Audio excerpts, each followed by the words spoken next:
Mula sa nakakabinging tunog, unti-unting iminulat ng babae ang kanyang mga mata. Hindi niya maigalaw o maibuka man lang ang labi niya. Tila ba kinokontrol ng isang mahiwagang bagay ang kanyang katawan. Ngunit sa paglipas ng segundo, unti-unti ring luminaw ang kanyang paningin at nakita ang mga aparatong nakakabit sa kanya. Sa harapan niya ay ang mga nagmamadaling doktor na nag-uusap at inaasikaso siya. Gusto niyang magsalita ngunit hindi niya magawa. Ang tanging nagawa niya ay pilit igalaw ang hintuturong daliri. Dahilan kung bakit malakas na tumunog ang monitor at nagulat ang mga doktor. Mabilis nila siyang nilingon. Tila nakakita sila ng multo nang makita siyang gising. "The patient is now awake." Iyon ang malakas na sigawan ng mga doktor. Wala siyang ideya. Walang alam sa nangyayari. At kung bakit ba siya nasa ospital. Hindi rin niya maalala ang pangalan niya. Wala siyang maalala na kahit ano. Anong nangyari sa kanya? Successful ang operation. Let's now tell her family and husband na gising na siya. For sure magiging masaya sila. Pero sasabihin din ba natin sa kanilang sitwasyon niya, Dok? Paniguradong hindi siya nakakaalala. We all expected that she would lose her memories because of the accident. But let's be happy na nagising siya. That's what important right now. Sige po, Dok. I'll tell them. Tila walang muwang ang babae. Iyon ang huling narinig niya matapos lamunin ng napakaraming tanong. Kasunod ng pagpasok ng mga taong hindi niya makilala. Lahat ng ito'y lumapit sa kanya at nagsiiyakan. Tila ba isa siyang importanteng tao sa kanila. "Penelope? Apo? Thank God you're awake now." Apo siya ng matandang umiiyak. Iyon ang naging simula ng pag-question ng babae sa katauhan niya. Sino siya? Bakit siya na-aksidente? Marami siyang tanong at hindi niya akalain na may ikagugulat pa pala siya. Dahil ang buhay niya ay hindi ganun lamang kaordinaryo. "Alagaan mong mabuti ang apo ko, Azrael, ha? Gawin mo ang lahat ng makakaya mo upang ibalik ang memorya ni Penny. Umaasa kami sa'yo." Nakatingin lang si Penelope sa mga taong nag-uusap sa harapan niya. Kanina pa nalilito ang kanyang isipan. Ngunit hindi niya magawang magtanong dahil hindi maawat sa kabibili ng kanyang lola sa asawa niya. Iyon ang sabi sa kanya paglabas ng ospital. May asawa siya at lumaki naman siya sa poder ng mayamang lola. Wala na siyang mga magulang. At ang totoo ay malayong apo na lamang siya nito. Ngunit minahal at pinalaki na parang sariling dugo. Matandang dalaga kasi ito. Ngunit sa totoo lang, hindi niya alam kung totoo ba ang lahat ng yun dahil nawala ang kanyang memorya. Sabi nga ay nahulog raw ang minamaneho niyang sasakyan sa lawa at grabing naapektuhan ng kanyang ulo kaya wala siyang maalala. Ngayon, hindi lamang ang lola niyang si Carmila at Azrael ang nandoon dahil naroon din ang pamilya ng lalaki na hindi niya rin kilala. Nandun ang ina at ama nito kasama ang nakababatang kapatid ng lalaki. "You can count on me, La. I assure you na once makauwi kami dito ni Penelope, naaalala niya na ang nakaraan niya." Sagot ni Azrael dito. Nagpalipat-lipat sa dalawang tingin niya. Ngayong araw ang uwi nila para umuwi sa probinsya. Sa loob ng ilang buwan ay doon muna sila maninirahan. Yun ay para mailayo siya sa toxic environment ng syudad. At nagbabaka sakali na rin ang lola niya na baka doon bumalik ang kanyang alaala. Ayon dito, sa probinsya daw sila unang nagkita ni Azrael noon. Matalik na magkaibigan ang kanilang mga pamilya. Okay na rin yun para sa kanya. Gusto niya ring bumalik ang alaala. Dahil pakiramdam niya, ignorante siya at walang kaalam-alam sa mga bagay sa paligid. At umaasa lang sa mga kwento ng kanyang lola. Tulad na lamang sa pagturing kay Azrael na asawa. Kahit wala naman siyang maalala sa lalaki kahit anong ungkat niya sa isipan. Nauuwi lamang yun sa pagkirot ng ulo niya. Pero ang totoo, hindi niya nakikita ang sarili na nagustuhan ng lalaki. Dahil daw sa intimidating na aura nito. "Tatawag ako palagi sa inyo. Basta nandito lang ako. At anytime handang tumulong kung ano man ang kailangan nyo." Paalala ng lola ni Penelope.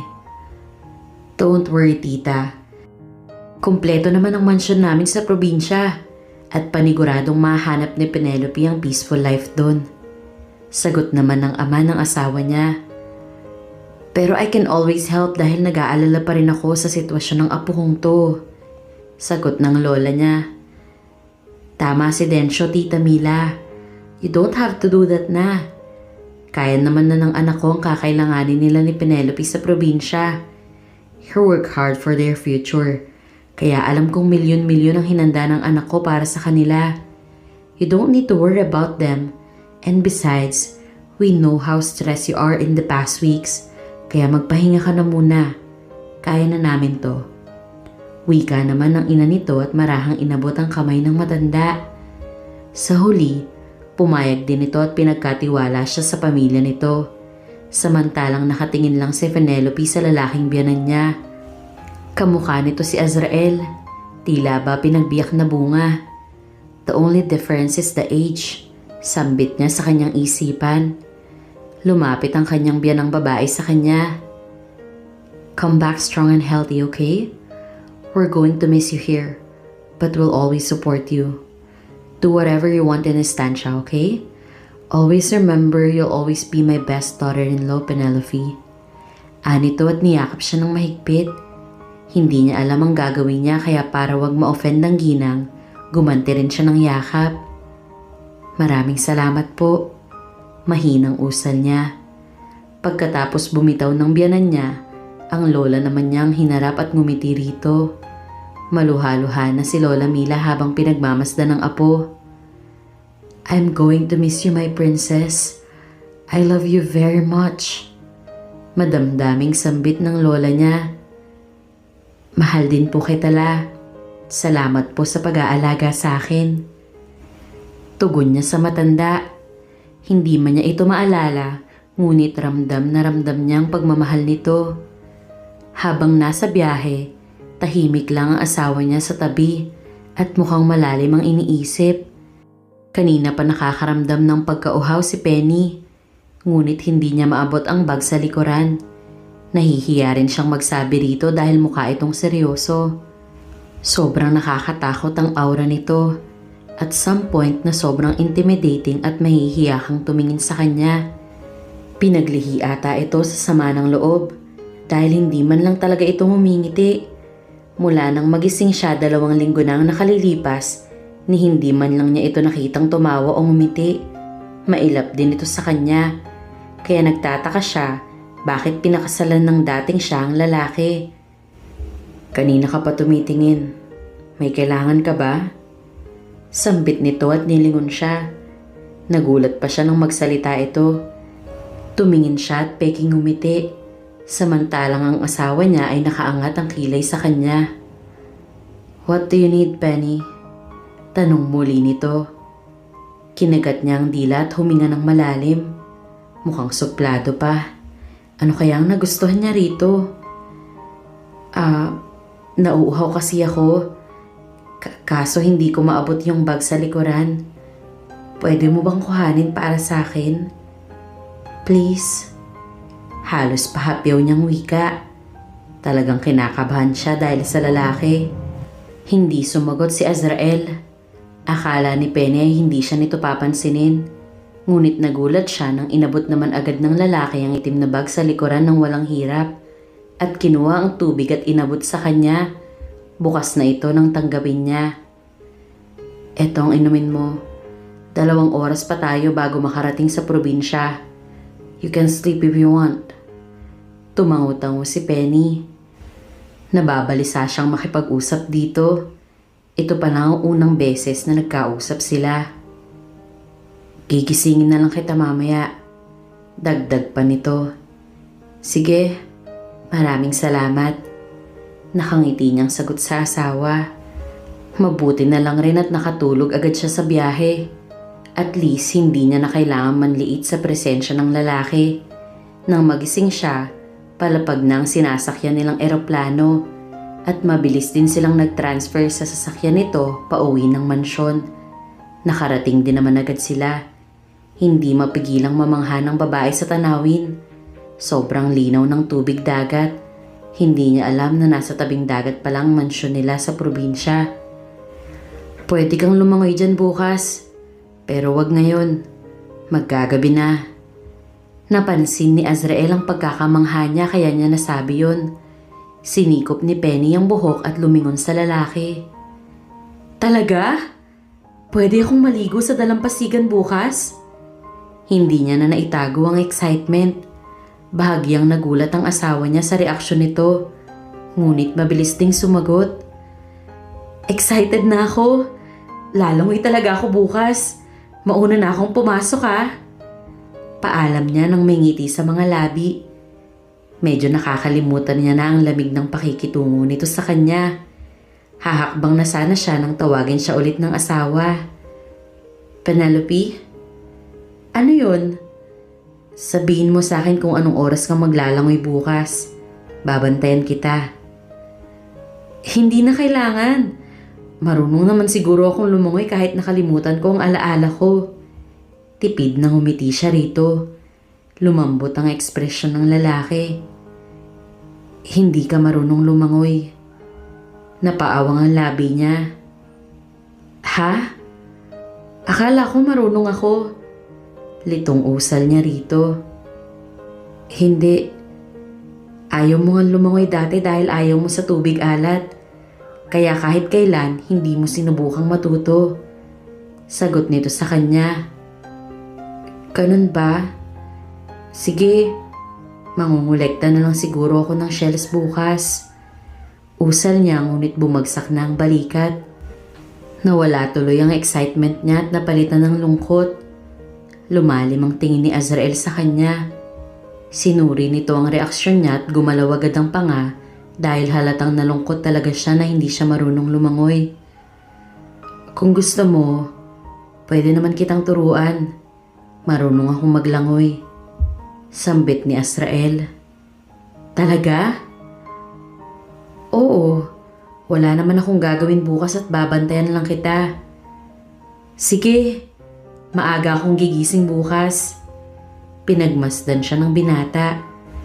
Malalim ang paninitig nito sa kanya kaya naman umiwas ng tingin si Penny at nauna nang pumasok sa rest house. Malaki ito at 3 ang palapag. Ito na ata ang pinakamalaking bahay sa buong probinsya ng Estancia. Kumain na tayo? Pinuntahan na lang siya nito nang matapos na itong magluto para sa hapunan nila. Magkaharap sila sa hapag habang kumakain. Tahimik lang at walang umiimik. Tanging kobyertos lang ang naririnig. Tumikim siya. Nai-intimidate man siya sa lalaki. Kakausapin niya na lang ito para mawili siya. Naisip niya na baka sa ganung paraan ay mawala ang kaba niya rito at masanay. May tanong ako. Nag-aalangan niyang sabi.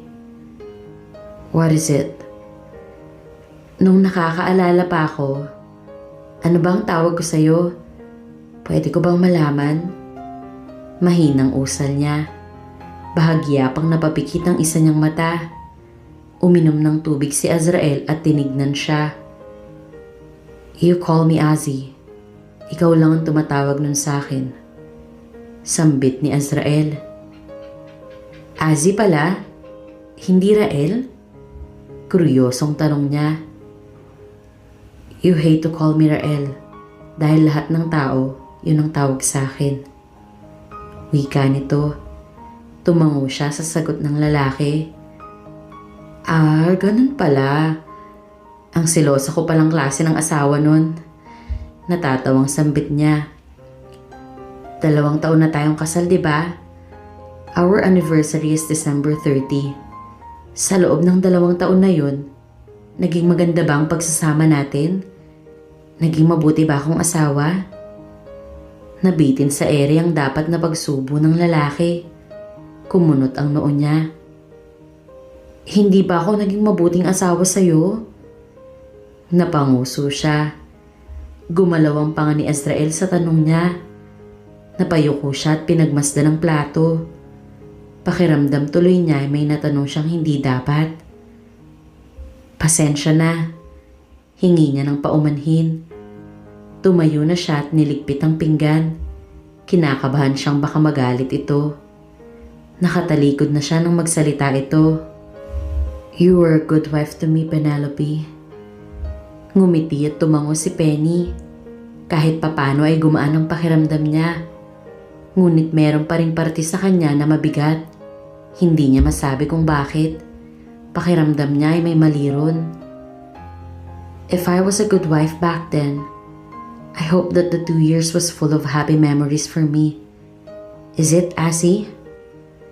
Napako sa kanyang tingin ng lalaki. Hindi ito makapagsalita. Marahang natawa si Penny at inabot na rin ang pinggan nito. Based sa reaction mo, naging masaya rin naman siguro ang mga alaala ko. Kaya kailangan ko na talagang mabawi yun. Sabi niya at inilagay sa lababo ang pinggan. Natapos ang gabing yun at tahimik si Azzy. Kinaumagahan, nagising siyang mag-isa at naabutang nagluluto ng umagahan ng asawa. Good morning! Nakangiting bati niya rito. Kagabi napag-isipan niyang kailangan niyang umaktong asawa sa lalaki kahit pa may nararamdaman siyang kakaiba. Lumingon si Asi sa kanya at pinasadahan ang suot niyang manipis na dress. Are you going to the beach now? Tanong nito. Oo, mukhang nagluluto ka pa. Mauna na lang ako. Mangungulekta ako ng shells. Sagot naman niya. Alright, susunod na lang ako sa'yo. No swimming, okay? Naiintindihan mo ba ako? Tanong nito ulit. Sige. Labag talaga sa loob niya ang sinagot. Susubukan niyang huwag magpadala sa pangaakit ng tubig. I'm serious, Penelope. You can swim kung wala pa ako. Seryosong usal ng lalaki. Ilang minuto siyang tinitigan nito na para bang mahina ang kumpiyansa sa kanya. Lumabas din naman siya pagkatapos. Ang ganda! Mahina niyang sabi at tinakbo ang white sand sa dalampasigan. Sakto pang may dumaan na grupo ng mga ibon sa kalangitan. Kalmado ang mga alon at sobrang linaw ng tubig. Wala ring basura kaya naaakit talaga siyang magtampisaw. Nakapaas siyang lumusong sa baybayin. Napangiti siya agad nang maramdaman ang lamig ng tubig sa mga paa niya. Agad pumasok ang isang ideya sa isipan niya. Hindi naman siguro magagalit si Azzy kung nasa mababaw lang ako. Tsaka hindi naman ako lulusong sa malalim eh. Pwede naman siguro. Mahinang sabi niya sa sarili. May nakita pa siyang pagong kaya hinaplos niya ang shell nito. Hindi naman siguro delikado kung nasa mababaw lang ako maliligo. Hindi naman delikado yun, di ba? Tsaka matanda naman na ako eh. Kaya ko ng sarili ko. Gumalaw-galaw pa ang pagong kaya humagikgik si Penny. She took it as her signal kaya naman mabilis niyang hinubad ang manipis na suot. Kung kaya't naiwan ang andis niya at agad nagtampisaw sa dagat. Maligaya niyang binasa ang sarili sa pamamagitan ng pagsisid sa ilalim. At nang umangat siya, hindi niya inaasahan ang paparating na mas malaking alon. Kaya naman nawalan siya ng balanse at napunta sa mas malalim na bahagi ng dagat. Nilamon ng kaba ang dibdib niya nang subukan niyang iapak ang mga paa sa ilalim. Ngunit wala nang buhangin. Hindi na ito maabot ng paa niya. Tulong! Unti-unting tumubo ang kaba sa kanyang dibdib. Sinubukan lumangoy ni Penny ngunit hindi pala talaga siya marunong.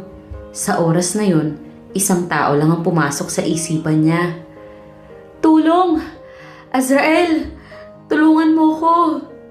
Nakainom na siya ng tubig. Humapdi agad ang ilong niya at nahihirapang makahinga. Tulong! Hindi ako makahinga! Sa mga oras na yon, akala niya ay mamamatay na siya. Ipinikit na lang niya ang mga mata niya sa pagbabantang pagkawala ng malay. Ngunit bago pa mangyari yun, may mga bisig na humawak sa kanya at iniahon siya mula sa tubig. Penny! Naririnig mo ba ako? Malakas na sigaw ng taong tumawag sa kanya. Sinipr siya nito at napaubos si Penny. Isinuka niya ang tubig alat na nainom niya. Dumating ka! Mangiyak-ngiyak na sambit ni Penny. Tapos ka na ba sa niluluto mo? Gutom na ako eh. Para iwasan ang galit nito, Iniiba niya ang topic. Tumayo siya pero hinila din siya agad ni Azrael. Kaya naman bumagsak siya sa harapan nito. Hindi ba't sabi ko bawal kang lumangoy kung wala pa ako? Ang tigas ng ulo mo, Penelope! Galit na usal nito. Lumambot ang ekspresyon niya. Nakaramdam siya ng guilt. Pasensya na. Mahinang usal niya. Anong gagawin ko sa sorry mo, ha? Muntikan ka ng mamatay. Paano kung hindi ako dumating? Eh di tuluyan ka ng nalunod. Naisip mo bang sasabihin ng lola mo sa akin kapag namatay ka dito? Sasabihin niya, pinabayaan kita. Galit na wika ni Azzy. Kinagat ni Penny ang labi niya at yumuko. Hindi ko na uulitin. Pasensya na talaga. Damn it! I told you! Hindi ka marunong lumangoy. Pero hindi ka nakinig. Hindi ka pa rin nagbabago, Penelope. Ang tigas pa rin ng ulo mo. Mataas ang boses ni Azrael nang sambitin yun. Tumayo ito at iniwan siya. Muntikan ka ng mamatay dahil sa katigasan ng ulo mo. Mula ngayon, bawal ka ng lumangoy. Hindi ko nahahayaan na mangyari pa ulit to. Sambit nito sa umiikting na panga. Hindi nakasagot si Penny. Alam din niya sa sarili niya na kasalanan nga niya. Kaya nagigilty siya. Sinisisi niya ang sarili. Bumalik sa bahay ang lalaki at hindi siya pinansin. Mag-isa siyang kumain at nakatulog. Anong oras na siya nagising dahil sa isang bangungot. Kaya agad niyang hinanap ang asawa. Lumipas ang mga araw at nanatiling galit si Azzy sa kanya. Wala ring nagawa ang babae. Hindi niya alam kung paano palambutin ang puso nito. Azrael? Nandyan ka ba? Sumilip siya sa study room, ngunit wala doon ang lalaki. Nung gabi, tila may kausap pa ito sa telepono. Nasaan ba siya? Bulong niya sa kanyang sarili. Sumilip siya sa kusina, ngunit walang nagluluto doon. Umusbong agad ang kaba sa dibdib niya nang maisip na baka iniwan na siya nito. Azrael? Nandyan ka ba? Sumagot ka naman oh. Lumabas siya ng mansyon. Ni walang tao doon. Tumulo ang luha niya. Napuno ng luha ang kanyang muka. Napaupo sa buhangin si Penny at humikbi sa pagsikip ng dibdib. Iniwan niya na ako. Tila ba nagpira-piraso ang dibdib niya. Ibinaon niyang mukha sa tuhod at doon umiyak ng umiyak. Penelope? Bakit ka nandito? Mabilis na napaangat ang ulo ng babae. Azzy? Saan ka galing? Kumunot ang noo nito nang makitang namumula at basa ang pisngi niya. Umiyak ka ba? Anong nangyari? Nag-aalalang tanong ni Azrael. Kinagat niya ang ibabang labi at sumagot. Akala ko, iniwan mo na ako. Umigting ang panga ng asawa niya dahil sa sinabi niya. Hindi kita iiwan. Kumuha lang ako ng dandelion sa kabilang lote. Hindi ba't gusto mo nito para ilagay sa flower vase? Nasapon ni Penny ang labi. Narinig mo pala yun? Gulat na tanong niya. Isinatinig niya lamang yun sa sarili kagabi. Paanong hindi? Ang lakas ng boses mo. Pinaparinggan mo lang yata ako eh. Wika nito at ibinaba ang basket na dala na puno ng dandelions at iba pang mga bulaklak. Hindi kaya... Nanliit ang mata ni Azzy sa kanya. Talaga ba? Asar nito. Oo, para sa sarili ko lang yon. Hindi ko naman sinasadya na marinig mo. Hindi ka na ba galit sa akin? Bumuga ng hangin si Azrael at tinaasan siya ng kilay. Galit pa rin. Pero bilang asawa mo, I need to fulfill my duty regarding what you want. Tumango siya at pasimple niyang pinahira ng naiwang luha sa pilikmata. Muli rin niyang naalala ang nangyari noong nakaraan. Pasensya na talaga. Nadala lang ako sa ganda ng dagat. Pero pangako, hindi ko na uulitin yun. Hindi na ako lalabas ng bahay. Itinaas pa niya ang kamay niya para manumpa sa harap ni Azzy. Eh anong ginagawa mo ngayon dito sa labas? Ngumiti ng peke si Penny. Nahihiya siyang aminin na nataranta siya kanina nang malamang wala ito kaya lumabas siya ng bahay. Buong akala talaga niya ay iniwan na siya nito. Never mind about that. Hinahayaan na kitang lumabas ng bahay at lumangoy. Pero dapat kasama ako. Hindi ka makakalabas na wala ako at baka kung ano pang mangyari sa'yo. Paalala nito sa kanya. Naiintindihan ko. Salamat, Azzy. Sambit ni Penelope at tumango. Sabay silang pumasok ng bahay at agad niyang nilagay sa vase ang mga bulaklak. 10:00 naman nang yayain siya ng asawa na pumunta ng garden para kumuha ng uulamin nila. Wala kasing katulong na pwedeng utusan. Pinag-leave nito lahat para masolo nila ang mansyon at para mabilis ding makarecover ang babae. Pagbalik ay ilang minuto lang ang hinintay at nakakain din sila. Pagsapit ng hapon, napag-usapan nila ang pangingisda. Sa susunod na mga isda ako, isasama kita para hindi ka naman maboard dito. Nakaramdam ng excitement si Penelope. Pwede bukas agad? Tanong niya sa asawa. Hindi pwede bukas dahil pupunta tayo sa bayan. Sa susunod na araw na lang. Ano namang gagawin natin sa bayan? We're going to buy some groceries. And of course, your needs. Wala ka bang kailangan? Personal necessities? Mga gusto mong bilhin, pampawala ng boredom. I'm sure nababagot ka na rito kumpara sa city. Mahinahon na sabi ng lalaki. Wala naman akong gustong bilhin. Sagot niya sa asawa. How about your napkins? Hindi ka pa ba dinadatnan? Kaswal na tanong ni Asi. Nag-init ang leeg niya at umakyat sa pisngi. Naaalala niyang before nga siya mawala ng memorya ay mag-asawa na sila. Ibig sabihin, wala nang sikreto. Wala pa naman. Namumula niyang sagot. Hindi na tuloy siya makatingin ng diretso sa asawa. That's good to know. But you need to prepare. May dysmenorrhea ka kapag meron ka. It's tough every time.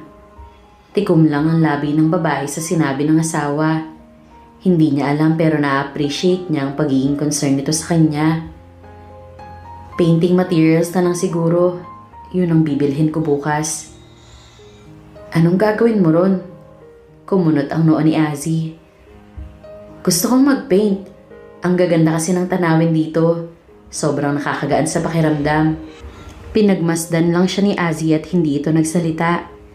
Kinaumagahan ay tumungo nga silang dalawa sa bayan upang mamili. Gamit nila ang vintage na sasakyan na pagmamayari pa ng lolo ng lalaki.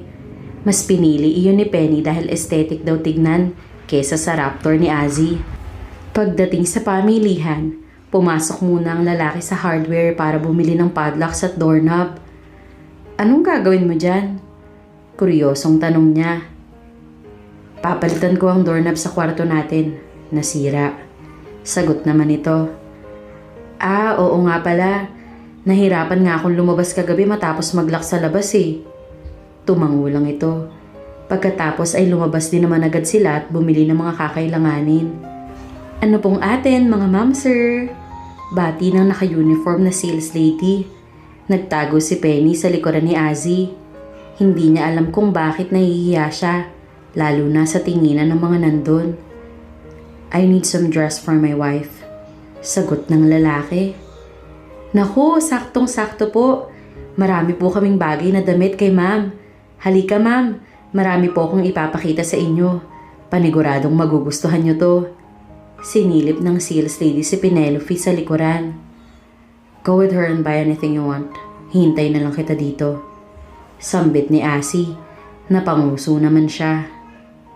Okay lang? Nagdadalawang isip na tanong niya. Tumango si Azzy at iginaya siyang sumunod sa sales lady.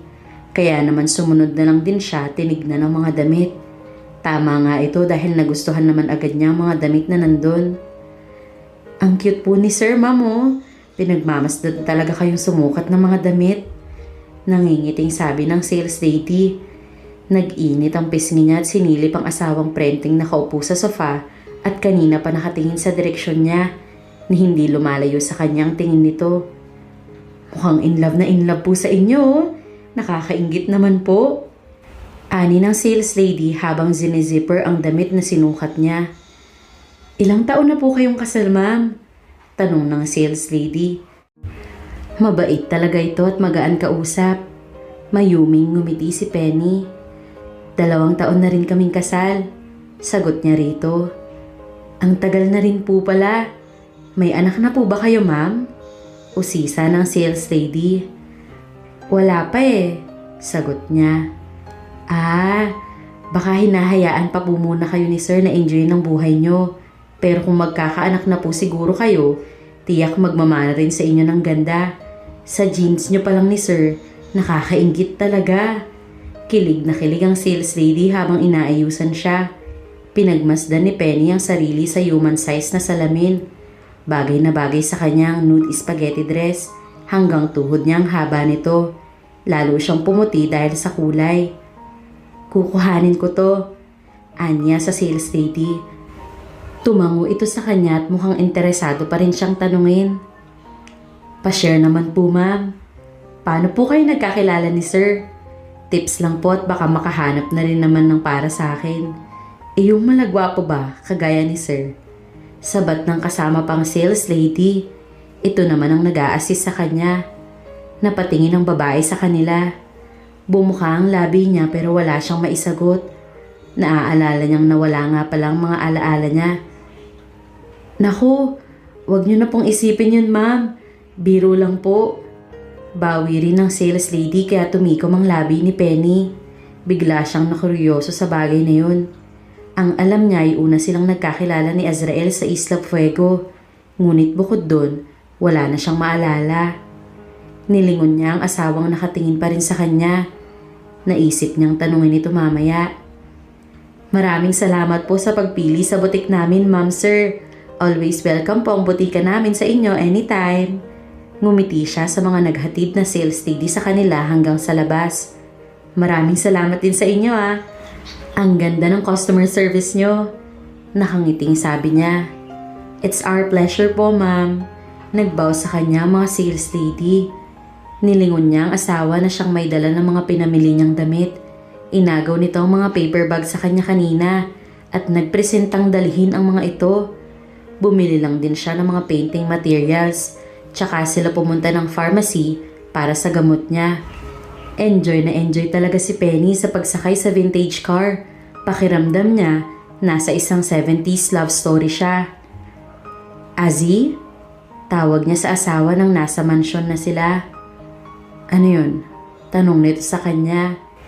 Sinikop niya ang mga tuhod niya at idinantay ang baba doon habang nakatingin sa TV. Paano tayo nagkakilala? Paano naging tayo? At paano tayo kinasal? Napalingon sa kanya si Azrael. Do you really wanna know? Wika nito. Gusto kong malaman. Baka lang maalala ko rin. Gusto kong malaman kung paano nagsimula ang love story natin. Ngumiti siya at napabungis-ngis. Kumpara sa unang impresyon niya sa asawa, ngayon ay kita na kung paano siya naging komportable dito. Tumikim naman ang lalaki at sumandal sa sofa. When you were 16, your grandma sent you here to visit my mom. Since Lola Carmila and my mom has been known each other for so long, at ninang siya ni mama. My mother grew fond of you, kaya ni-request niya kay Lola na papuntahin ka rito para sa birthday niya. That's how we met because I live here during my childhood. Kwento nito sa kanya. Ganun ba? Pagkatapos ba nun nahulog ako agad sa'yo? Nahulog ka agad sa akin? Niligawan mo ba ako agad? Alam mo rin ba na ampon lang ako ni Lola Mila? What happened after that? Interesadong tanong niya. I'm not really certain, but I know you fell in love with me first. That's how it started. Kibit balikat na sagot nito. Napatango naman si Penelope. How about, if you're going to ask me more about it, it's best that you recover your memories first. I don't want to trigger your mind dahil may posibilidad na hindi mo na maalala ang mga ito kapag pinilit mo. Yun ang sabi ng doktor. Severe ang amnesia mo, Penelope. Umawang ang labi ni Penny. Ngunit naiintindihan niya rin naman ang ibig sabihin ng asawa. It's best not to wonder about it while you're still not okay. I don't want to break your heart again, so please, let's just stay like this for a while. Dagdag pa nito, umalis din naman agad si Azzy at tinignan ng mga fishing rod sa labas. Naiwan si Penelope na tulala sa sala. Ayaw niyang masaktan ulit ako? Ano ang ibig niyang sabihin? Sinaktan niya ba ako noon? Naguguluhang tanong niya. Pinilit niyang alalahanin kung bakit nasabi yun ni Azzy, ngunit kumirot lamang ang ulo niya. Sobrang sakit noon na nagkumahog agad siyang tumungo sa kusina upang uminom ng gamot niya. Habol ng babae ang hininga nang sumandal siya sa counter. Sabi ng doktor, hindi niya pwedeng pilitin ang utak niyang makaalala dahil may tsansang hindi na siya makaalala pa kapag pinilit niya. Kaya ba ayaw ipakita ni Lola ang album ng kasal namin? Dahil ayaw nilang may makapag-trigger sa akin? Anong nangyari sa kasal namin? Bakit ayaw nilang sabihin sa akin? Pinahiran niya ang pawis. Biglang bumigat ang loob niya kaya pumasok siya ng kwarto at humiga. Doon na rin siya nakatulog at nagising nakatabi na si Azzy. Tulog ito at walang saplot pang itaas. Kaya naman bumungad ang matitigas nitong abs sa harapan niya. Napalunok si Penny. Pinagmasdan niya ang mukha ng asawa habang mahimbing itong natutulog. Ano bang tinatago mo sa akin? Bakit sa tuwing tatanungin kita, bigla mong iniba ang usapan? Mahinang usal niya. Bakit sa tuwing tatanungin kita sa pag-ibig mo, may pag-aalinlangan na dumadaan sa mga mata mo? Gumalaw si Azrael. Unti-unting nagmulat ang mga mata nito at nagkatitigan sila ni Penny. Kanina ka pa ba gising? Anito sa namamaos na boses. Ngayon lang. Gutom ka na ba? Hindi pa naman. Ikaw, tapos ka na ba sa pag-check ng mga fishing rod? Tapos na. Hinanap kita kanina. Akala ko lumabas ka na naman. Nandito ka lang pala sa kwarto. Kaya sinabayan na lang kitang matulog. Ilang gabi na rin akong nasa sofa. Uminit na naman ang pisngi niya. Sa ilang araw na kasi nila sa mansyon, sa sofa lang natutulog si Azzy kada gabi. Hindi ito tumatabi sa kanya sa kama. Ngayon, idagdag pa na bukas sa paningin niya ang dibdib nito. Distracted siyang malala. Naglalaway na siya sa kakisigan nito. Pwede ka rin namang matulog dito sa kama. Malaki naman at tiyak kakasya tayo. Pangangatwiran niya. Natuto pang labi ni Azzy. Nga pala, aling bangka ang gagamitin natin? Yung nasa likuran? Tanong niya rito. Hindi. Gagamitin natin ang yate bukas. Bahagyang umilaw ang mata ng babae. Talaga? Pinapunta mong yate mo dito? Isa sa pinakamayamang bilyonaryo ang pamilya ni Azrael sa Pilipinas. Ganon din ang Lola Carmila niya kaya normal lamang sa kanila ang pagmamayari ng yate. Meron din silang private jet pero mas pinili nilang mag-commute noong nakaraan dahil malakas ang agos ng tubig. I'm planning to tour you in some nearest island here tomorrow. Kaya pinapunta ko si Carlos dito dala ang yate.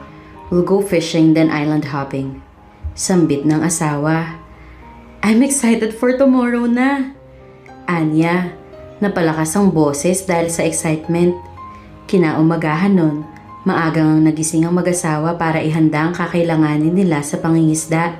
Nagdala rin ng extra na damit ang babae at two-piece bikini para mamaya. Sabay silang bumaba ng dalampasigan at naroon ngang naghihintay na yate sa dagat. Azrael! Bati agad ni Carlos, ang pinsan ni Azzy na isang kapitan. May-ari rin kasi ng shipping company ang pamilya nila, kaya maalam sila sa mga sasakyang pandagat. At tignan mo nga naman kung sino ang nandito. Hopya! Pagak na usal ni Carlos at akmang yayakapin siya, ngunit mabilis na umatras ang babae. Ay, nakalimutan mo nga pala ang mga alaala mo. You probably don't remember me. Pero ako ang pinsan ni Azrael. Kaibigan mo rin ako. I'm like your brother since we grew up together. Ako rin ang pinakapaboritong apo sa amin ni Lola Mila. Pagak at mahabang litanya nito. Don't believe him. Ako talagang paboritong apo ni Lola Mila. Sabat ni Azzy. Sus, asa ka. Ako no? Diba, Hopya? Sabat ni Carlos. Tinapik ni Azrael ang balikat nito. Stop teasing my wife, you jerk. Ani naman ito. O ano yan? Ba't biglang nag-ibang ugali natin? Bakit bigla kang naging overprotective, ha? It's none of your business. Umirap ang asawa niya sa pinsan.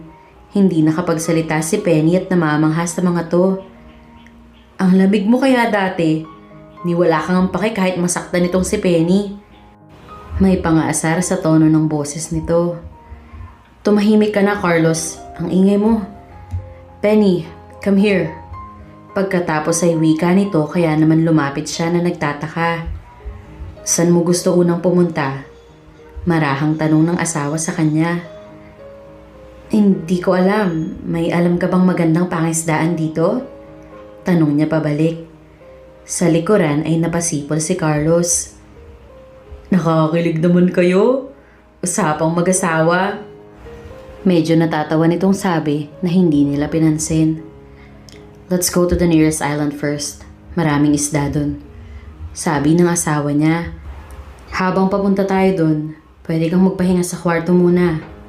Hindi naman ako nahihilo o napapagod. Dito na lang ako. Sagot niya rito.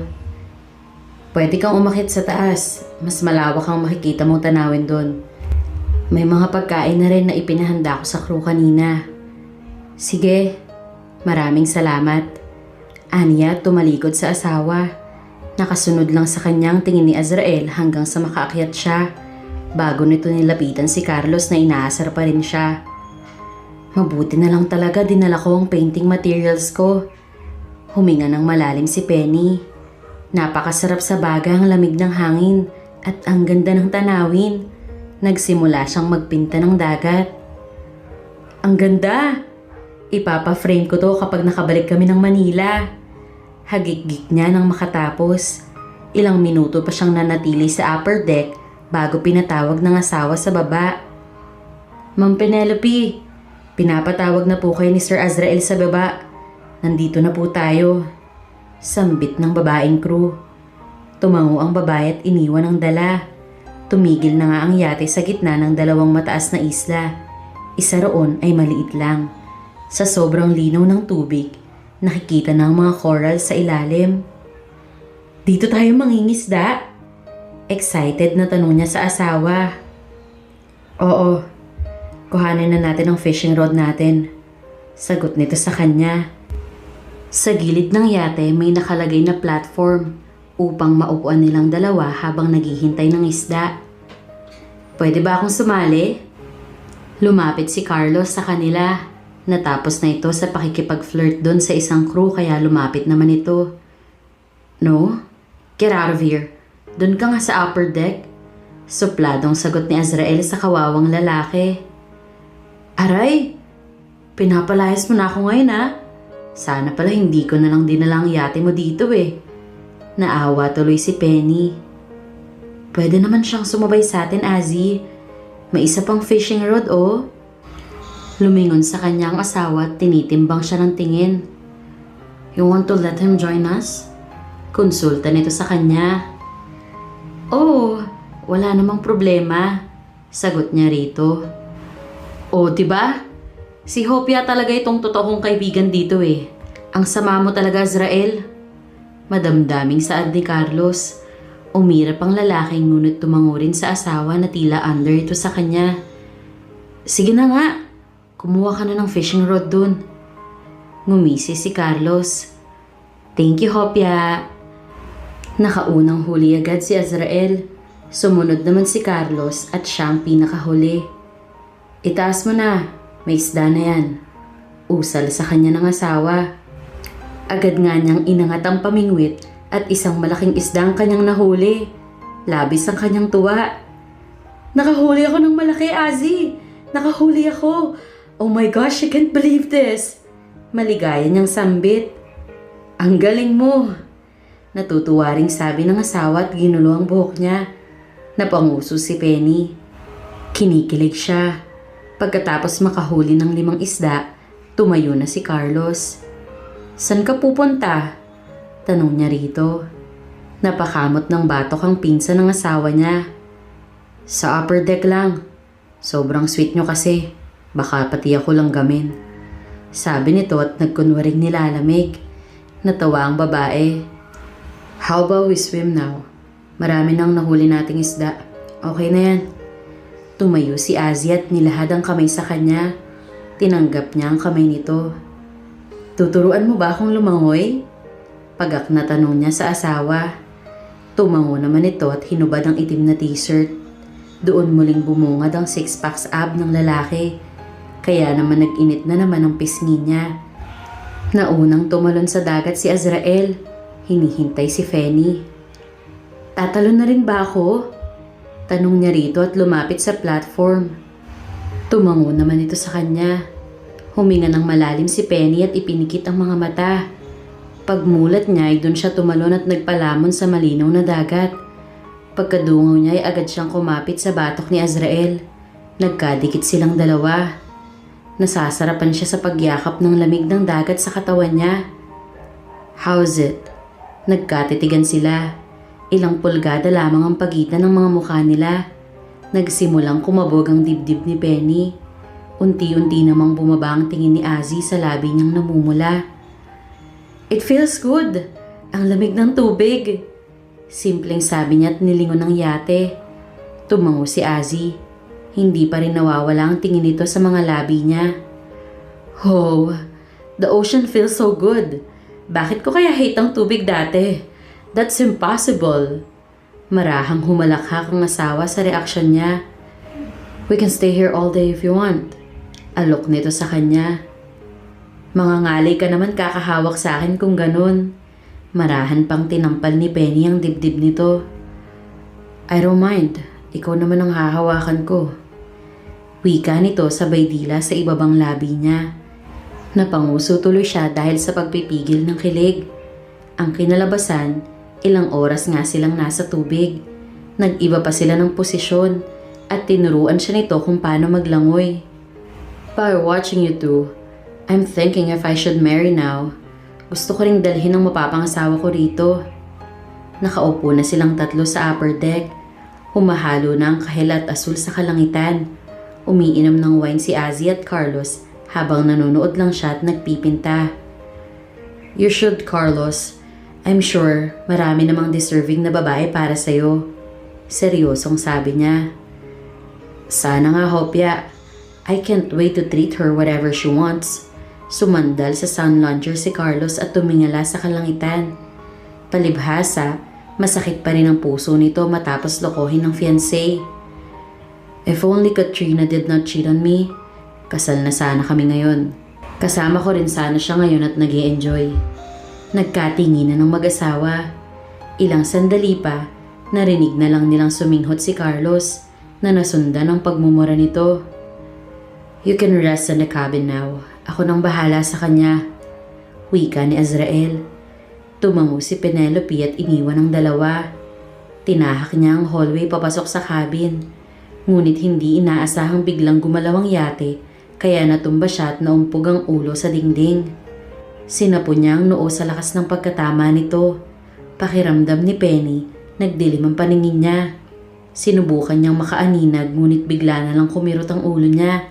Bumigat ang kanyang paghinga at tila mawawalan siya ng ulirat sa sobrang kirot. Azrael! Nahihirapang usal niya. Napahawak siya sa ulo kasabay ng pag-flash ng isang maliwanag na bagay sa utak niya. Hindi niya malaman kung ano yun. Nakakarinig din siya ng samot-saring boses na nagsasalita at bumubulong. Biglang hindi na rin siya makahinga. Azzy! Ang sakit! Umiiyak na tawag niya sa asawa. Penelope? Sandali pa ay nakarinig na siya ng nagkukumahog na lalaki. Are you okay? Shit! Dumudugo ang ulo mo! Mura nito at agad siyang binuhat papasok sa mga cabin. Manong Ryan, I need the medic. Tawagan mo na sila ngayon. Utos nito sa head ng crew. Agad naman itong sumunod. Penny, do you hear me? Masakit ba ang ulo mo? Ibinaba siya ni Azzy at dinungaw. Ang gamot ko. Nangihinang usal niya. Sa oras na yon, Ang gamot na lamang niya ang makakapagpatunaw ng sakit na nararamdaman niya ngayon. Agad namang inabot ni Azzy ang bag niya at hinanap ang gamot. Kumuha rin ito ng tubig. Ininom niya agad yun at napasandal sa headboard ng kama. Nahihilo pa rin siya. Naririnig pa rin niya ang mga boses na dumadaan sa isipan niya. Mga mukha iyon ng mga taong pamilyar sa kanya. Nandito na ang medic, sir. Humahangos na pumasok si Manong Ryan. Pakibigay na lang ng first aid kit, Manong. Ako na ang gagamot sa asawa ko. Seryosong saad ni Azrael. Agad naman humakbang ang medic at binigay rito ang first aid kit. Isang sulyap lang nito ay lumabas ang mga ito. Sa pagkakataong yun, nakakalma na si Penny at nawala na ang mga boses na naririnig niya. Masakit pa rin ba ang ulo mo? Hindi nito maipaliwanag ang nararamdaman na makitang nakabulagta sa sahig ang asawa. Sa unang pagkakataon, dun lang nakaramdam ng takot si Azzy. Hindi na masyado. Sagot niya ngunit nangihina pa rin ang boses. Anong nangyari? Nasaan si Carlos? Tanong niya sa asawa. Hinampas ng malaking alon ng dulo ng yate. Don't worry about Carlos. Natutulog na siya sa lower deck. Sagot ng asawa at nilagyan ng betadine ng sugat niya. Kamusta ang nararamdaman mo? Did you experience something weird after hitting your head? Nag-aalalang tanong nito. Nakarinig ako ng mga boses. Kaya rin sumakit ang ulo ko dahil dun. Tumango ito sa kanya. Dahil sa nangyari, hindi na ulit sila nakababa pa ng dagat. Sa labas lang nagpapalipas ng oras ang dalawa habang pinagmamasdan ng mga bituin sa kalangitan. Kinaumagahan, bumalik na sila ni Azrael sa mansyon. Bumuti na ulit ang pakiramdam niya. Ang hindi niya alam, simula lamang yon ng sunod-sunod na pagbalik ng kanyang mga alaala. Lumipas ang mga araw hanggang sa naging buwan. Lalong nagkalapit ang loob ni Penny at Azrael sa isa't isa. Dahil silang dalawa lang ang naroon sa mansyon, kung ano-ano na lang din ang ginagawa nilang magkasama. Naging matiwasay ang kanilang buhay sa probinsya. Pakiramdam ni Penny, wala na siyang mahihiling pa. Iyon ang buhay na gusto niyang ipagpatuloy hanggang sa tumanda siya. Malayo sa gulo at ingay. Mas nagustuhan na niya ang katahimikan at kapayapaan ng isla. Mas gusto ko na atang tumira dito, Azzy. Mas gusto ko ang katahimikan dito kaysa Maynila. Mas gusto kong makita ang mga anak natin na tumatakbo sa dalampasigan dito kumpara sa magulo at matrapikong daan ng Maynila. Mas gusto ko rin dito ang hangin at ang tanawin. Sa ilang minutong katahimikan sa pagitan nila, yun ang unang pumasok sa isipan niya. Wala na akong pake kung hindi ko na mababawi ang mga alaala ko noon. Ang importante sa akin ay ang kasalukuyan. Hindi mo naman ako iiwan, hindi ba? Nilingon siya ni Azrael na nakaharap lang sa unahan at payapang pinagmamasdan ng dagat. Mula doon, unti-unti nitong ibinaling ang mata sa asawa. Maipapangako mo ba sa akin na hindi mo babaguhin ang sinabi mo sa oras na makaalala ka na? Would you still mean what you said? Umihip ang malamig na hangin sa pagitan nila. Ginulo ng hangin ang buhok niya kaya napapikit si Penny at siniko pang iilang hibla. Hindi mo pa rin ba ako iiwan? Wika ni Azzy at pinagmasdan ang mukha niya. Hindi sumagot si Penelope at iniwas ang kanyang mata. Ilang araw na mula nang unti-unting bumabalik ang mga alaala niya. Nagsimula iyon sa pagkabata niya at pagkadalaga. Naaalala niya na rin kung paano sila nagkakilala ng lalaki, ngunit hindi niya sinasabi dito. Kung maalala mo man ang alaala mo at iiwan mo ko, irerespeto ko ang desisyon mo. I was a jerk back then who don't deserve you. Muling usal nito. Dati sa tuwing magsasalita si Azzy ng malalim ay nagtataka ang babae. Dahil dito, unti-unting tumubo ang paghihinala niya sa lalaki. Sa bawat paglipas ng mga araw at bumabalik ang mga alaala niya, unti-unti niyang naiintindihan. At hindi niya alam kung ano ang ire-react niya. Nagawa pa nga niyang sabihin ng plano rito na gusto niyang manatili sa isla. She just want to assure him pero siya rin mismo nagdududa sa sarili niya at sa desisyon. Hindi niya alam kung saan yun patungo, lalo na't sa paglipas ng mga araw, Unti-unting naglalaho ang masiglang ugali niya. Ang pakikitungo niya kay Azzy ay nagiba na rin. Hindi na niya magawang maglambing at tumawa dito dahil may umaahong hinanakit sa dibdib niya. Gawa iyon ng paunti-unting pagbalik ng kanyang alaala, kaya iniiwasan na niya ang lalaki. At dumating nga ang araw. Nagising na lang siya sa isang umaga na naalala ang lahat. Ang lahat ng nangyari noon at labis siyang nanghina. "Penelope, let's talk." Isang hapon yun at malakas ang ulan sa labas. Hindi na natiis ni Azrael ang pagpipigil at kinumpronta na ang asawa. Hindi ito tanga upang hindi mapansin ang pag-iwas niya. "Anong pag-uusapan natin?" Kunwari walang ideya na tanong ni Penny. Ngunit alam niya sa sarili niya kung bakit. "Importante ba yan? Busy kasi ako. Naglilinis ako ng kwarto." Rason niya dito.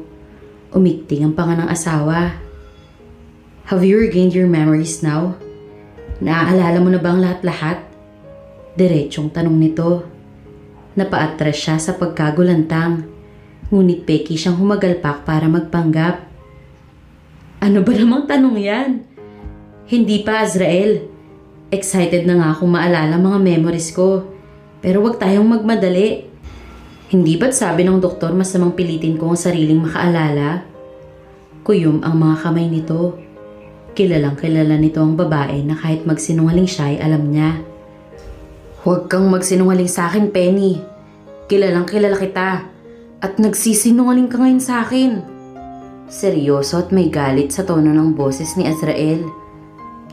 "Hindi nga. Kung naaalala ko na, dapat sinabi ko na sa'yo." Ngunit mas malakas naman ang loob ni Penny na magsinungaling. "Then why are you lying to me right now? Bakit mo ko iniiwasan? Bakit hindi ka humingiti? Bakit hindi na ikaw ang asawa na nakasama ko noong mga nakaraang buwan?" Sambit nito habang gumagalaw ang panga. Napako ang tingin ng babae sa asawa. Hindi niya alam kung bakit malakas ang loob niyang magsinungaling dito. Siguro dahil nasaktan lang din siya sa mga naalala niya. Ngunit ayaw niyang sirain kung ano man ang meron sa kanila ngayon. "Nag-overthink ka lang." Umiling siya at nagpa siyang iwan ng asawa. Ngunit bago pa man siya makaalis, hinaglit na siya ng lalaki at isinandal sa pader. "Huwag mong iwasan ang tanong ko, Penelope." Galit na usal nito. "Alam mo ba ang kinatatakutan ko sa lahat ng bagay? Ang dumating ang araw na maglaho ang mga ngiti mo sa oras na maalala mo ang mga kasalanang ginawa ko sa iyo noon. And you know what? Pinapatay ako kakaisip gabi-gabi dahil nangyayari na yun ngayon. Pero ayaw mong aminin. Please naman, Penny. Huwag mo na akong pahirapan pa. I know I deserve this because I was a jerk in the past. But I'll prove to you that I've already changed. Bigyan mo naman ako ng tsansa." Napako sa pader si Penny.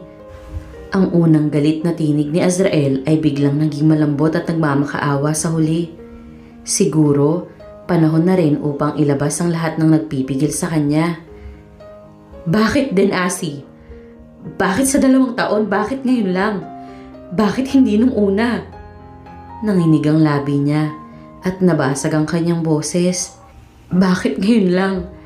Bakit hinayaan mo muna akong masaktan noon bago mo na-realize na nandyan ako? Bakit mo muna ako hinayaang maupot kakaintindi sa'yo? Bakit hindi nung una pa lang?"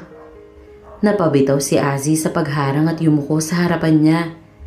Ang lahat ng alaala ay bumuhos sa isipan ni Penelope.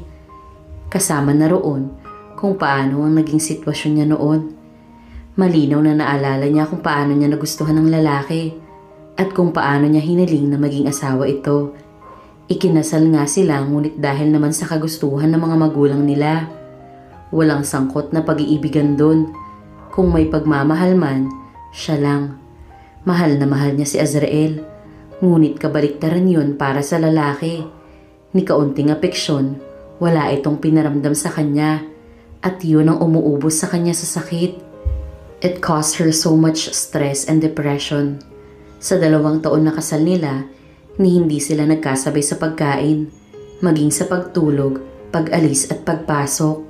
She loved him dearly but he only treated her as nobody, a stranger, At nang naubos na siya, hindi niya nakayanan ng pakikitungo sa lalaki, ay umalis si Penny. Nagawa niyang bumitaw. Naglakas loob siyang humiwalay rito at humain ng annulment. Ngunit doon na siya nasagasaan ng sasakyan at nawala ng memorya. Ngayong bumalik na ito, pinili niyang ilihim sa lalaki dahil nagdadalawang isip siya. Kung papipiliin siya, gusto niyang manatili silang ganun na walang inaalalang problema. Ngunit malinaw naman sa kanya kung bakit naroon sila sa probinsya. And now that she regained her memories once again, dapat na siyang umalis at tuparin ang sinabing annulment rito. Sa buong buhay niya, hindi niya nagawang panindigan ng mga salita, kaya sa pagkakataong yun, sisiguraduhin niya. Bakit hindi mo ko nagawang mahalin sa loob ng 2 taon? Maganda naman ako, di ba? Mayaman din. At higit sa lahat, mahal na mahal kita. Pero bakit hindi mo man lang ako nasuklian? Napuno ng guilt ang mata ni Azzy. Hindi ito makatingin sa kanya nang hindi humihinga ng malalim. Pinipigilan lamang nito ang sarili na wag bumigay. That's why I condemn myself for being blind towards you, Penny. Sising-sisi ako na pinabayaan kita. Na hinayaan kitang masaktan. Tarantado ako, aminado ko. Hindi dapat mahalin. I don't deserve you. Kaya saktan mo ko, please. Ibuhos mo lahat ng sama ng loob mo sa akin. Hindi ako magrereklamo. Usal nito at iginaya ang mga kamay niya sa dibdib nito. Ngunit mabilis siyang umiling. Hindi sagot ang karahasan sa sakit ng dibdib niya. Hindi siya ganun. Mas pipiliin na lang niyang tumahimik at itago ang sama ng loob. Hindi ko kailangan gawin yun, Azzy. Magkakasakitan lang tayo. Kaya aalis na lang ako ng probinsyang to ngayon. Tawagan mo si Lola. Sabihin mong uuwi ako sa kanya. Bayolenteng gumalaw ang panga ng asawa. Nalunod sa sakit ang mga ekspresyon ng mata nito. Iiwanan mo ko rito? Basag ang boses ni Azzy. Sa pinakaunang pagkakataon, nanlamig si Penny sa kinatatayuan nang makitang naging kristal ang ekspresyon ng mga mata ng lalaki. May luha sa mga mata nito. Naiintindihan ko.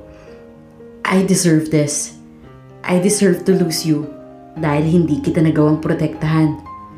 Pumikit si Azzy at tumingala. Naging visible kay Penny ang Adam's apple nito na gumagalaw. Tila nagpipigil ng emosyon. Alam ko rin naman, una pa lang na darating ang puntong to na iiwan mo ko. But I'm glad because I was able to keep you with me. Kahit na ilang buwan lang yun. Usal nito. Nagpapaubaya na, ngunit ramdam na ramdam ang sakit sa tinig. Nagmulat ang lalaki at nagawang umiti kahit nasasaktan. Don't worry, Penny. I'll call Lola Carmila. Ipasusundo kita dito. Darating sila pagkatapos ng ulan. Itinago ng babae ang emosyon. Nasasaktan din siya, ngunit mas nasasaktan siya na nakikitang umiiyak ang lalaki. Akyat lang ako. Kukuhanin ko na lahat ng gamit ko. Walang emosyong sambit niya. Tumango ito. Bago umakyat ng hagdan, muling lumingon si Penny. Pagdating ko ng Manila, maghahain ako ng annulment sa abogado ko.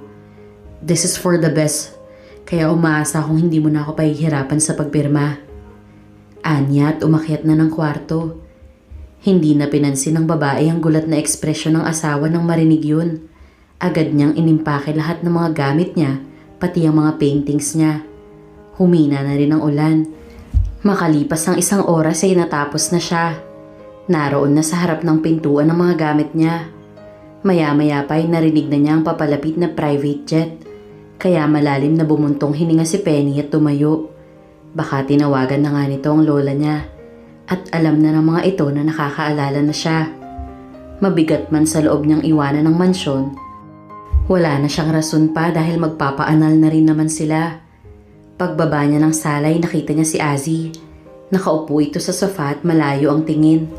Agad siyang nilingon nito nang makitang hatak-hatak niya ang mga maleta. Namumula ang mga mata nito. Indikasyon na umiyak ito nang wala siya. But even with the red eyes, he still looked undeniably handsome. Magulo pa ang buhok nito. Paalam, aalis na ako. Usal niya nang dumaan sa harap ni Azzy. Diretso lang siya kahit mabigat din ang loob. Nang akma niya nang bubuksan ng pintuan, bigla na lang may yumakap sa kanya mula sa likuran. Mahigpit yun at ayaw siyang pakawalan. Azrael, ano ba?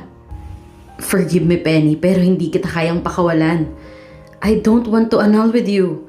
I want you to stay. I want to fix this marriage. Ayaw kitang hiwalayan. Ayaw kitang malayo. Hindi ako papayag. Natigil sa kinatatayuan si Penelope.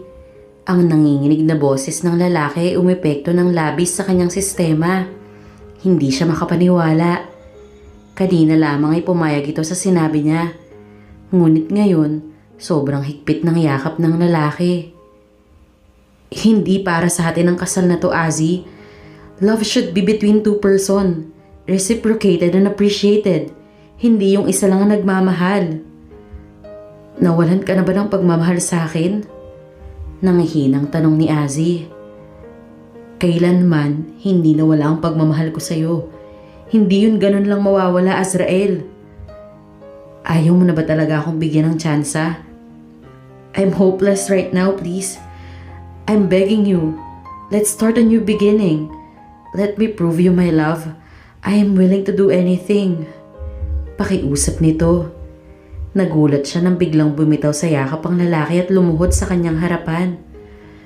Anong ginagawa mo? Tumayo ka nga dyan, Azrael. Bigla siyang nagpanik. I'm begging you, Penny. Please, just give me a chance. Ako na mismo magtatali sa sarili ko para hindi na ako makawala sa'yo. Nasapo ng babae ang labi niya. Nanlaki ang kanyang mga mata at naiyak na rin. Nagpalipat-lipat sa pintuan at kay Azzy ang tingin niya. She only has two options. Buksan ang pintuan at umalis o daluhan si Azzy at bigyan ito ng pagkakataon. Why are you doing this? Kung tutuusin dapat kang magsaya dahil pinapakawalan na kita. Bakit mo pa ba ito ginagawa, Azzy? Paano ako magiging masaya kung wala ka? Lahat ng oras natin dito sa probinsya ay ang pinakamasayang memorya ko, Penny. Dati hindi ko nakita yun. Nabulag ako sa galit na kinuha sa akin ng kalayaan ko. Akala ko kasi makukulong lang ako at hindi na magagawa ang mga gusto ko. Iyon ang naiisip ko. Hindi ako nag-isip na maaaring kalalabasan pero hanggang sa hindi ko napansin na nasasaktan na pala kita. Pero nang makasama kita, natauhan ako at iyon ang pinakamasasayang araw sa akin. Kaya sabihin mo, paano ba kinakalimutan ang mga magagandang alaala kasama kita, ha? Umiwas ng tingin si Penelope. Hindi makakalimutan ang mga magagandang alaala. Walang paraan. Tanging naiusal niya. Exactly. Kaya kung ikaw ang naghirap noon, ako naman ngayon.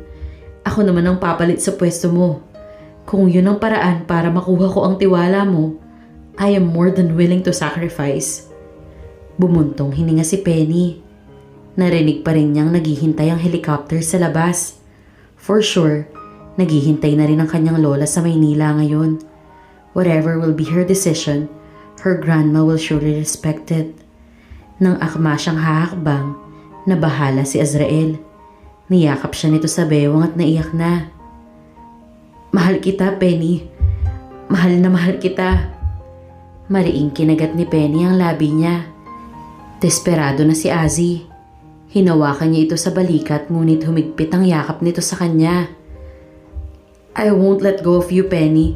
Hindi kita papayagang umalis. Lumambot ang ekspresyon niya. Pinipigil ang umiti. Hindi naman ako aalis. Sasabihan ko lang ang piloto na bumalik na ng Manila dahil hindi naman ako sasama. Marahang usal niya. Agad umangat ang ulo ng lalaki at umawang ang labi nito. I am giving you another chance. Siguraduhin mo lang na hindi mo ako sasaktan. Kung may pinakamasayang lalaki man sa mga oras na yon, si Azrael na yon. Hindi siya makapaniwala.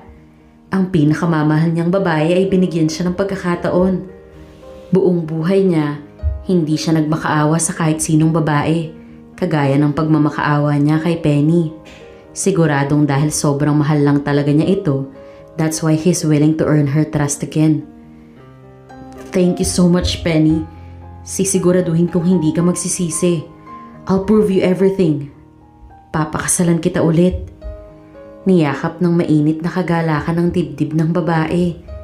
Hiniling din niyang hindi siya nagkamali sa naging desisyon niya. At hindi nga, dahil matapos ang lahat ng iyon, naging siya naman ang pinakamasayang babae sa buong mundo. Katatapos lang nilang maglinis ng katawan matapos ang naging kasal nila ni Azrael sa araw na yon. Buong araw siyang abala. Matapos kasi nilang bumalik sa Manila, Azzy immediately demanded a grand wedding sa simbahan at inimbita lahat ng pamilya at kaibigan nila. Naroon pa si Carlos at ang bagong girlfriend nito. Their family was delighted dahil naging matagumpay nga ang pagpapadala ng mga ito sa probinsya sa dalawa. Lahat ay masaya, lalo na ang Lola Carmila niya na walang ginusto kundi ang kabutihan niya. At alam din pala ng mga ito ang problema noon at piniling tumahimik na muna at hayaan sila. Ngunit kahit ganon, hindi sila nawala ng pag-asang magkakamubutihan nga ang dalawa at nagtiwala ulit kay Azrael. At nangyari nga iyon. But this time, ang lalaki naman ang nahulog kay Penny. I am very happy for you, Apo. Wala na akong hihilingin pa. Masayang sambit ng lola ni Penny. Tama si Tita Carmila. Hindi kami nagkamali na magtiwala sa inyo. Sagot naman ng nanay ni Azrael. The wedding was very opposite from their first one. Sobrang saya nila. Enjoy na enjoy sila lalo pat nagkaroon ng sayawan. Ngayong natapos na nga ito, nakahinga siya ng maluwag. Hey beautiful. Ani ni Azzy at tumungo rin sa kama kung nasan siya. Do you want me to massage you? Mukhang napagod ka. Alok nito sa kanya. Hindi na. For sure naman pagod ka rin. Sabay na lang tayong magpaspa bukas. Sagot niya at mayuming ngumiti. Humiga si Azzy at niyakap siya. Nakakapagod ngayong araw, pero sobrang sulit. Para bang gusto kong maranasan ulit yun. How about magpakasal tayo ulit? Humagikik si Penny sa inusal ng asawa. Nakatingin lang silang dalawa sa siling ng hotel. Iyon ang tinuluyan nila matapos ang kasal. Di bali lang yung sa pagod. Basta masaya no? Sambit niya. Of course, it's my pleasure to see you enjoying and happy. Sa paraang yun, nawawala ang pagod ko. Magiliw na sagot ni Azzy. Ako rin. Thank you talaga dahil pinakasalan mo ulit ako. Salamat din sa pagbigay mo ng pagkakataon sa akin. If you didn't give me another chance, wala namang kasal na mangyayari. Sabagay, matiwasay na humiga si Penny at pumikit. Pinakiramdaman lang niya ang bawat tibok ng puso ng asawa niya. Sobrang bilis nun. I'm thinking of reconsidering what you said. Dun kaya tayo tumira sa probinsya, kasamang magiging anak natin? Hindi ba't gusto mo ron? Kahit sa naman, Azzy. Basta kasama kita. Sagot niya. Okay, babe. I think tatawagan ko ng architect na kakilala ko para magpagawa ng bahay natin doon. Gusto ko ng malaki. Kasi gusto ko ng basketball team. Natatawang sabi ni Azzy. Napangiti na lang siya sa kwento ng asawa. 5 anak pa lang gusto nito. Gusto niya sanang mag-react pero inaantok na talaga siya. Ilang sandali pa ay naramdaman niyang marahang haplos ni Azzy sa buhok niya. Sleep well my queen. I love you. Matamis na sabi ng lalaki. I love you too my king. Ngumiti at hinagkan ng lalaki ang babae sa noo. Kanina pa kumakalabog ang dibdib nito. At ganun din siya. Masaya si Azrael na naiharap na nito sa harap ng Diyos ang asawa. Hindi man naging maganda ang pagsasama nila noon, ngunit ngayon wala na itong mahihiling pa. Ganun ang pagmamahal. May mga pagkakataon tayong hindi inaasahan. Minsan akala natin planado na ang lahat. Ngunit bigla na lang nag-ibang landas at nawala tayo sa daan.